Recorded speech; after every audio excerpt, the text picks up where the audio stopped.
Anastasia from Australian Business UBIZblog. How's everyone's going? Today we're here to share the story and the journey of amazing expert in martial arts, Vickie Simos. And it's going to be a very interesting conversation around mental health and the very unique way of resolving those issues. Stay tuned. Hi Vickie, how are you today? Good, thank you. And yourself? Very good. I'm so excited to be here, because I'm sure a lot of people are so curious and interested to get to know you, and a lot of people are probably curious what the martial arts can do for them. And to be honest with you, when I started researching, I looked into your website and it's so much information. And the first question I kind of had in my mind is, a lot of people say when life gets tough, put your boxing gloves on. Your THELO Active Therapy, what exactly does it do for people? Well, let's start with what THELO actually means. THELO is the Greek word for I want, I need, and that's probably the first thing that we ask clients. But what it actually does, and I can give you like my own experiences from it, it encourages, it empowers, it does all those things that we need from our normal lives, by either putting gloves on or, utilising the different martial arts. It just gives you that empowerment, that confidence, that improving self-esteem. Sure, because another thing I read about it, that people who are actually have a low self-esteem, these people have always mental health issues. Do you agree with that? Not all. Mm-hmm. We can always have low self-esteem, depending on our situations, environment, things that have happened over time. So I don't know that actually, low self-esteem to mental health issues isn't always tied together. Because you can have, some sort of bad situation and then you can improve on that situation. So I don't know that that's always the case. Okay. So basically, another thing I liked about what you've been saying on your website is that basically the boxer is always armed. So I really enjoyed that phrase, because if you're becoming a boxer, but boxer not directly, mentally, you're becoming a boxer, what tools do you provide to your students who graduate your course, who graduate your training? What tools for life do they in particularly have? The first thing I teach them, even if I never see them again, is keep your hands up. The most important. Keep your hands up. The other thing I hope they walk away with is walk tall. Head up. Don't walk like your head down. Walk like a boxer, basically. I mean, I get that a lot from a few friends and people that know me. I see you and you walk like a boxer. I don't know if that's a compliment. Not a compliment, hopefully not in high heels. But that being said, that's what I want them. And of course to walk off, with confidence and high self-esteem, and just like they can conquer the world. Well, talking about just a generally speaking knowledge of boxing, right? It's some sort of a maybe general kind of knowledge, and I'm probably talking about myself and there's a particular category of people who never came across to boxing. Boxing could be sometimes about some sort of aggression in a way, and taking that aggression out. It could be about blood, people kicking each other, people hurting each other. So I'm so curious to understand how the boxing actually helps to soothe your soul. What's your feedback about it and your own insight? Yeah, well, the first two I don't disagree with, because it can be about that too, depending on what your aim is. For me, it was all a bit of an accident. And I say that truly because my intent was never to go into the ring. I was only supposed to stay at the gym where I learnt a lot of this, all the martial arts that I've learnt. I was only going to stay there for 6 months to get my black belt in another martial art. 11 years later, we stayed. But that being said, there was obviously, things that he saw in me that needed nurturing, I guess. And I had a lot of anger issues. So for me, it was dealing with that. And from, a lot of other kids, like the kids that I work with at the moment, it's, social difficulties, social awkwardness, developmental issues, on the spectrum. So it kind of depends on why you're doing it. I guess. Well, I know you've got this beautiful book, The Boxer Within. Thank you. And this is the book that obviously created by Vickie. I'm going to read it in my own time for sure. And the part of the reason I personally want to read it, and it's probably for the parents with kids as well as myself, kids and the boxer within. I really, really enjoy that phrase, because to me, boxer is not the boxer physically, it's the boxer mentally, right? Yes. Is it how I see it? Yeah. So, in terms of the kids and parents, what basically parents can do for their children to raise a boxer within, just from say they're 5, 6 years old, 7 years old, what would you recommend to parents create those skills and give them those tools that they aren't with? Yeah, well, bring them to me for one thing. While I'm joking with that comment, as you would know with your own child, and I know from growing up and my own mum telling me, you know, not a lot of children will listen to their parents. They tend to listen to strangers, even with the food they eat. You won't eat it at home, but you'll eat it at someone else's house. So it's kind of the same analogy. But, I mean, I'm not a parent, I just work with kids, but if I could give any advice to a parent, is encourage your kids. Empower your kids. You know, positive reinforcements, just anything to motivate them, to encourage them to get out of this world, because it's a hard world. It is a hard world. And it starts from home. So if you can put all that encouragement into your kids, that's what I would recommend. And the thing is, we talk about the confidence. Well, sometimes the confidence is a funny thing, right? And some people are confident and some people are not.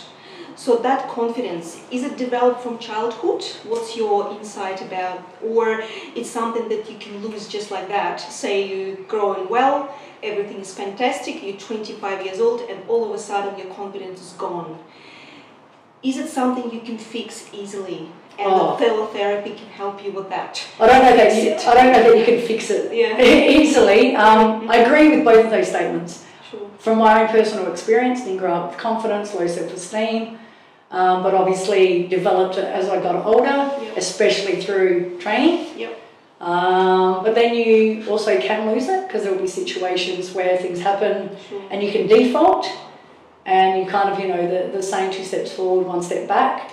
So in both of those scenarios, you can certainly get it back, and I think with this and my own experiences, this is where you can find it, be it in the boxing, be it in the stick fighting, kickboxing, karate, whatever martial art. But of course, you know, it's sort of got to suit the person or match whatever's going on with that person. Absolutely. Because to me, boxing sometimes it's just like could be like a physical activity. So, but THELO Active Therapy, it's not just a physical activity you do. This is much more deeper than that.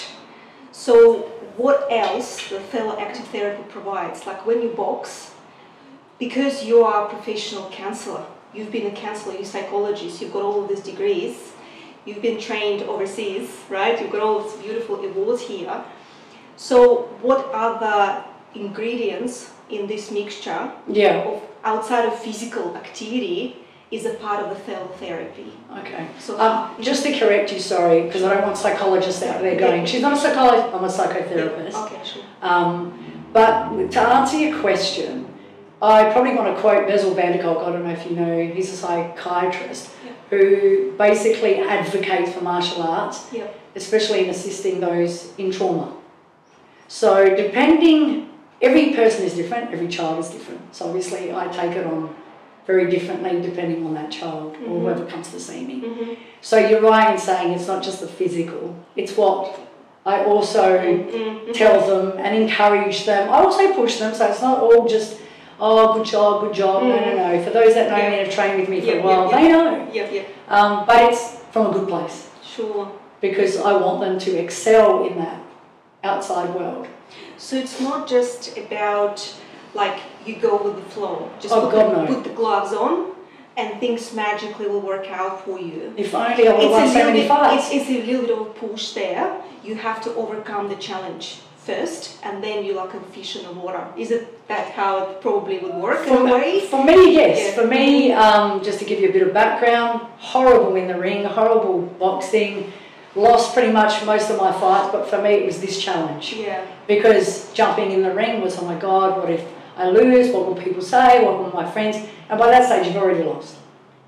So, you know, that came from that, you know, that childhood of having that. Yep. So working with these kids, I want to empower them not to have that. So I want them to, you know, yeah, I'll push you, dig a little deep, let's see what's under that surface, what are you made of, and we go from there. Okay.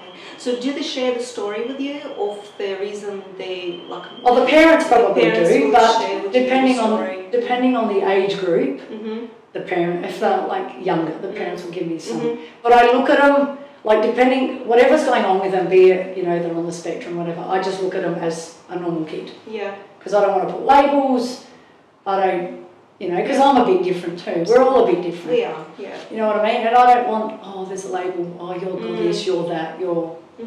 I just look at them as a kid, all right, what are we doing? And you can see, you know, if there's a kid that's walking in like this, you're like, okay, we've got to build that confidence. Yeah.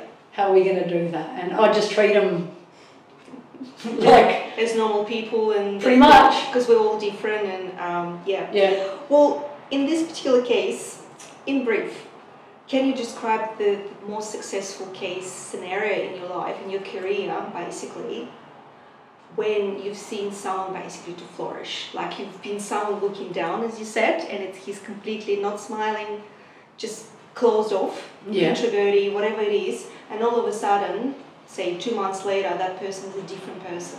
They're confident, they're happy, they're smiling, the world is completely different. Can you tell us about I can think of 3. Sure. Let's start with first. Well, this one particular kid, I actually wasn't going to include him in this, but now thinking about it, he's been with me for 7 months, and I'll tell you the challenge, oh my God, just unhappy, challenging, negative. Literally every session I had to prepare mentally so I don't lose my mind. I don't know what happened, but 7 months later, something just changed. Yes. Something just changed. There was smiles, there was happy, there was jokes. And I thought the first time, maybe I fluked it.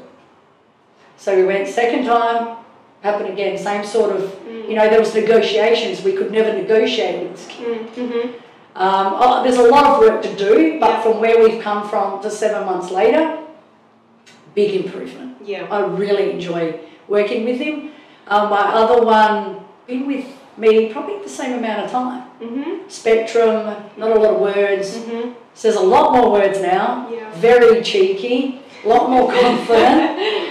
Can negotiate, can have like conversations, different conversations. Beats me at chess. I can never beat this kid, but we're getting there. I lose with more amount of time as opposed to 5 minutes. I now lose in 20 minutes. But the most turnaround I've seen on a child is my most recent. Been with me 2 sessions, literally. This is a kid, don't want to go into too much detail, but trauma, PTSD, bullying, you know, parents beside themselves on what to do, have tried many therapies. I'm literally like the last resort, so just a bit of pressure. Came to me and we started with the boxing, and you sort of can tell, I'll generally start with just the movements, but then I look at the kid and think maybe we'll throw gloves on, or maybe we'll just mix it up a little bit. And the light, I saw a bit of light in his eye, and as we were ending the session, it almost looked like he didn't want to end the session. And then the mum messages me, because I always like to check on the clients as well, and she was like he's just got in the car happy, like they haven't seen him happy. So then we had another session last week, and same sort of thing, just this confidence. So, funny story, I said to him, you need to learn how to walk like a boss. Right? Head up, whatever. And he's doing this whole thing, and I'm like, no, not that. You're going to get hurt if you walk like that. Just put head up, shoulders back, and walk like a boss. But you should have seen, like, there was smiling, there was happy. And yeah, those stories are just like the best. I really want to understand, and hopefully you'll give me the answer. What is the major ingredient in psychology behind of the boxing?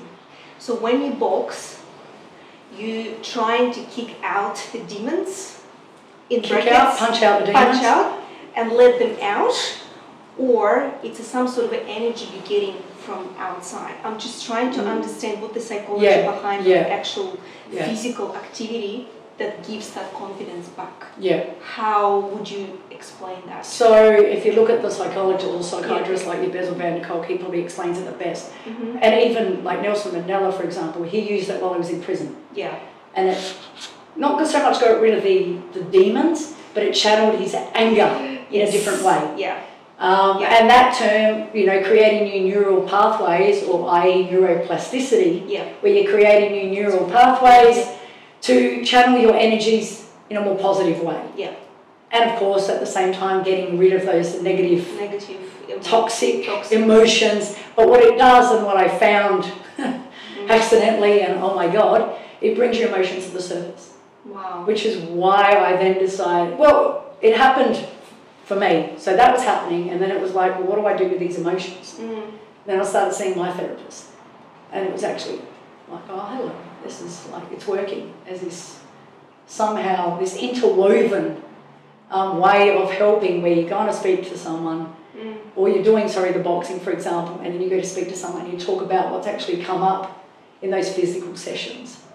Wow, that's very, very interesting, because I was really, really curious about the subject, how actually, what's the process of it, what's the actual physical, how does it impact your brain, that your brain is actually recovering and getting back to normal. So this is something that's very, very interesting.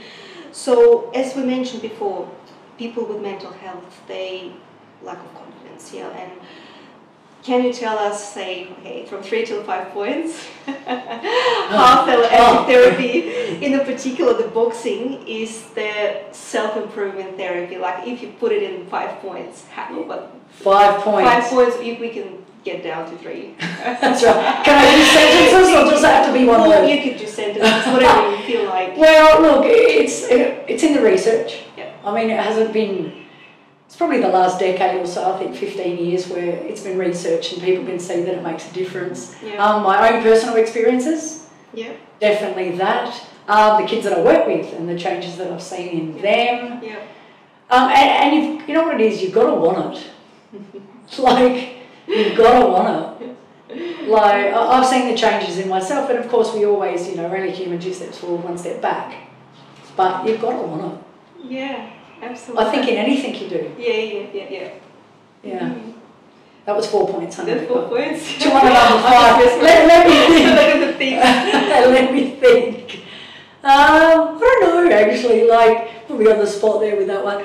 I don't know. I think for probably the main points. You know, the research, you've got to want it yourself. Okay, so Vicky, obviously you're quite an experienced personnel and expert in martial arts. What disciplines do you actually have? Because I know you've got 2 belts.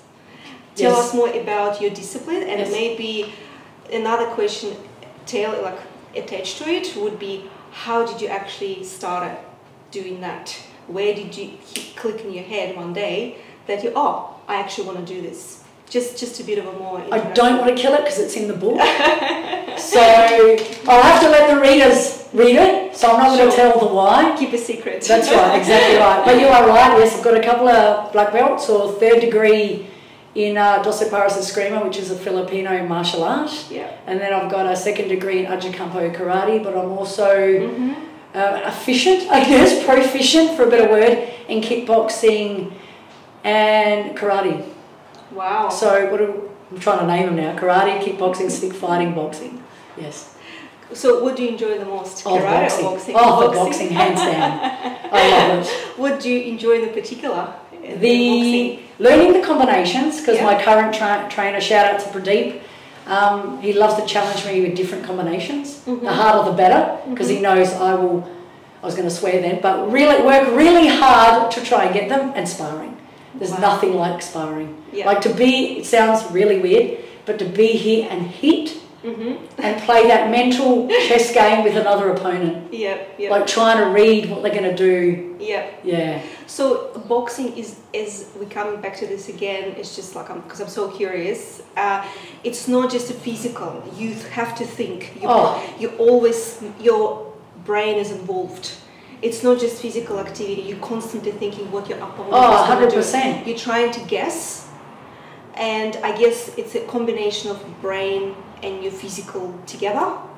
So very much. Very much so. It's a sport like Dorset Paralysis Scream with a stick fighting, which is right brain and left brain. You're using both sides. Where one you need to know, I mean, I'll have to show you when we do it, but what one hand is doing, the other hand is doing something different.